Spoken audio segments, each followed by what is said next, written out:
And welcome back to another GACC podcast where we're going to be discussing games, anime, computers, and collectibles, but not necessarily all that in 1 week. Mm-hmm. I'm still your host, Harrison. I'm Faust. And to our right is Nobody today.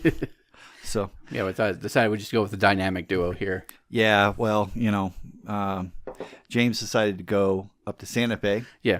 And he's out there probably at Meow Wolf. Yeah. And Boss Panders decided to go pander off and do something else. Something like that, yeah.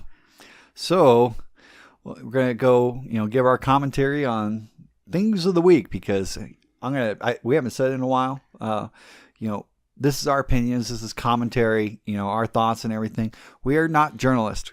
Okay. We will never say we're journalists. We're going to get things wrong. Yeah. And we're going to have opinions. Yep. So that's, this is just stuff that comes up out of the news stories that we look at that, like, we're not here to like report on things or anything like that.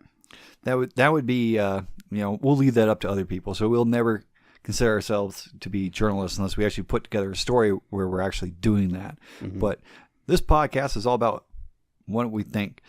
And lately we haven't been thinking very much, which is why you haven't seen very much from us. No. Yeah. So, we'll blame that on other things. It's trying to get wound back up. But what I am thinking about is CES is coming up. I believe it's been going on. Is it going on? It's been going on.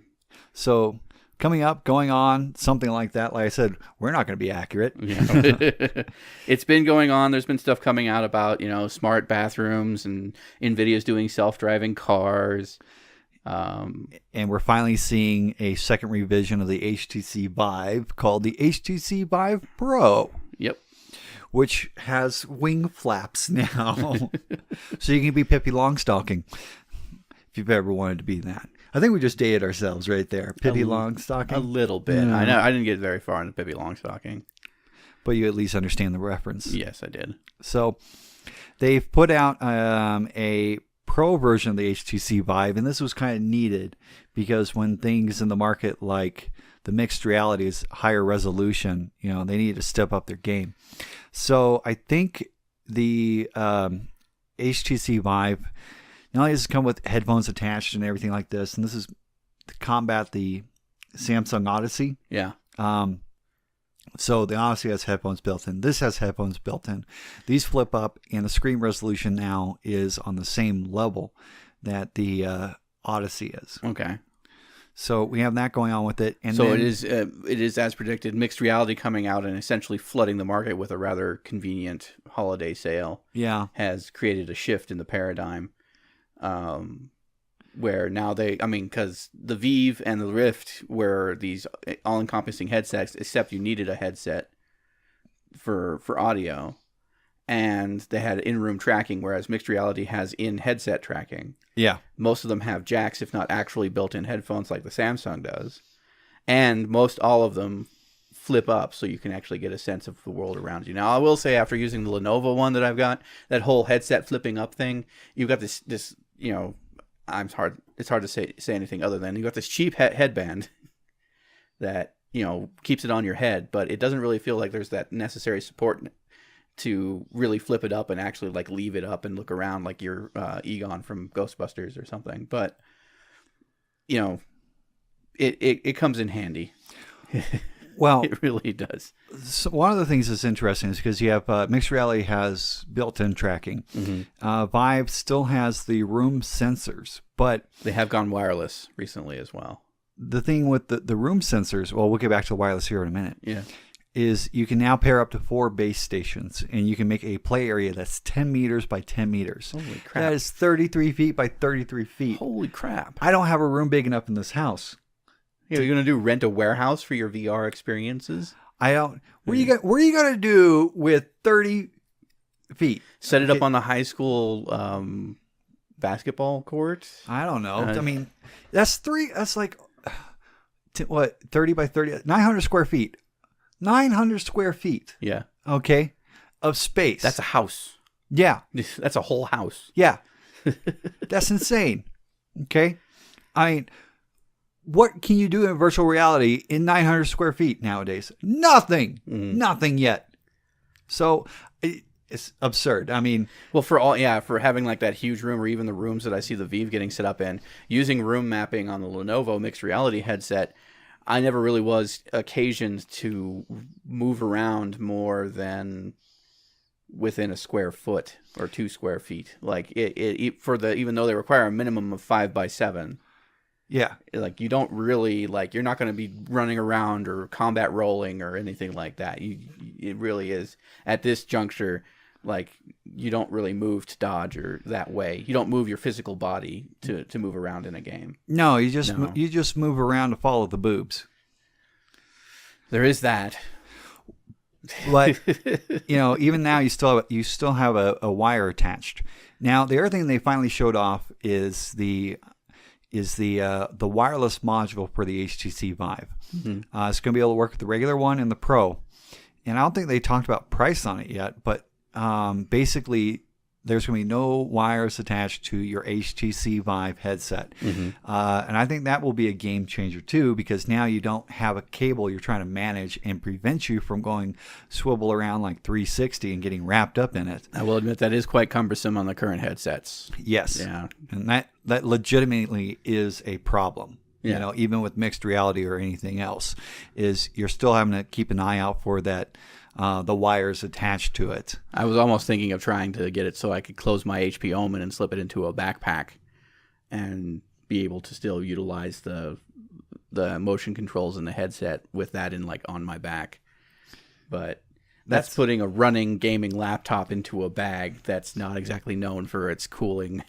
Well, and that's why they've made backpack modules for a niche market this last year, as it is for the HTC Vive. That way you can free roam a little. Yeah. So, yeah, I can't wait to see somebody in 30 feet by 30 feet space with with the backpack strapped on and playing Gun Gal VR.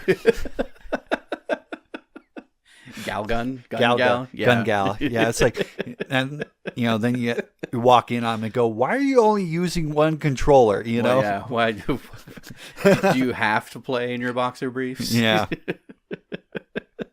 Oh God. Well, speaking of ostensibly creepy things, Studio Trigger, probably famous in anime for its breakout. Well, I'm assuming it's a breakout title, Kill la Kill.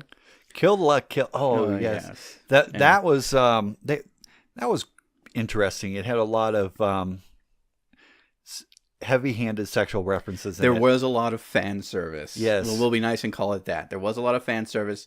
It's interesting how it's a careful balance in every episode of fan service. I watched the whole thing. It's a careful balance of fan service to keep you coming back, and then the story kind of just gets its feelers in, and by the time you get to the end, you're like, wow, I'm actually really invested in these characters and what's going on. Yeah. It's just the weirdest thing. So they did announce last year 3 new projects. The announcement was made at Anime Expo. One of those projects is actually starting to look to be coming out next month, which is Darling in the Franxx, 2 X's. So it's softcore porn? I'm unsure. This is Studio Trigger. Sci-fi series directed by Atsushi Nishigori. Sorry about your name, if I pronounced that wrong. And is in collaboration with A1 Pictures. So Nishigori is known for Gurren Lagann and the Pantheon Stalking with Garter Belt series. Well, that's a low bar right there. Trigger teaming up with A1 Pictures is, of course, a new thing, but it sounds really interesting. They have the Kara 3D team, and they're bringing in a sci-fi anime, which is basically 2D giant robot mecha action kind of thing. And it has some amazing action bits in the trailer. It has the requisite amount of fan service, if that's what you're expecting. But it looks like something to keep an eye on, and it's going to start simulcasting on Crunchyroll quite soon. I'm looking for the exact release date, but Gotta love Japan. They give no fucks. They basically say, we're going to make something and it will have fan service. We don't care. Well, I mean, there is an entire subset of people, a subculture of people in Japan that go in for the fan service or especially idolize these characters. We won't get too far down that rabbit hole. but looks like it's scheduled to premiere January 13th, 2018. So today, the day that we're recording it, it is available on Crunchyroll. So go, if you've signed up, go ahead and check out the simulcast. It's probably going to be available in subtitles. Ooh. I'm excited to look into it. The other thing that has been confirmed is there is going to be the second season of Castlevania on Netflix. A second season? I thought that was like written as just like a one-off type thing. It was originally written as sort of like a testing it out, but it has, it was sort of a market test, and then because it gained so much, the series got picked up again. How many times can you kill Dracula? I mean, how many times can you have a Belmont? So according to the canon, and getting into Castlevania canon is a little bit of a sticky thing. According to the canon, Dracula is resurrected by death in his cult every 200 years. Now, that's been warped a little bit in subsequent games and things like that, but Dracula comes back every 200 years, and the Belmonts are a bloodline of people who pass down essentially the art of vampire hunting and monster hunting, and there's supposed to be the whip, vampire killer whip, that Simon Belmont uses in most of his things. Like, that's supposed to be passed down as well. But you know what? It's Symphony of the Night was all about Alucard, who is Dracula's son. Okay, yeah. So being Dracula, this is like, it has to kind of suck, a little, because you come back every 200 years and you're gonna get killed. Being the Belmont has to be even worse, because it's like you go through a couple generations, probably 3 or 4, that get away with not having to go hunt vampires. Yeah. And then, it's like, roll the dice. You come up 4 generations later, you're like, I have to go do what? Yep. Well, usually something really nasty happens to the Belmont line. And they've been kind of taking a backseat more and more with subsequent titles, more releases. So, yes, Netflix officially announced a second season consisting of 8 episodes this time, not the 4 episodes of the first season. And it will premiere in 2018. They haven't been very solid on an actual release date. I'm imagining it's going to be sometime around Halloween. No. Fall 2018 seems to be the butter zone for that kind of thing. But I was excited for it because I did like the first season. All 4 episodes of it. I think I wanted more, and that's what a season is supposed to do, is leaving you want more. Well, something else some people are wanting more nowadays is cryptocurrency. Oh, Jesus. Yeah. So I've never wanted a cryptocurrency. I should have got Bitcoin back when it was like, I should have had 1 Bitcoin. Back in the day. Yeah. Yeah. Well, the funny thing is, like any craze, is it starts to hit a bubble. And you can always tell when a bubble is starting when some big company tries to get in on it. Okay. Yeah. So collectible cards had a bubble in the 90s, late 90s. And one of the reasons you knew that the bubble was there was, one, they try to make collectible card games out of anything. But Pioneer Electronics made an anime-based collectible card game. What? Dead serious. What? Yeah. So I'm going to be doing a lot more with cards. Uh-huh. Okay? And this right here, I'm holding in my hand right here, these 10 cards. Yeah. Okay? With Magic. Back in the day, these cost us $1 tops, probably, because, commons were like 10 cents, maybe 25 cents, depending on what time you bought them in and everything else like this. Yeah. Here. By today's standards, I just handed you $100. Oh, yeah? Yeah. Oh, thank you very much. Take these back to the store that I went with you.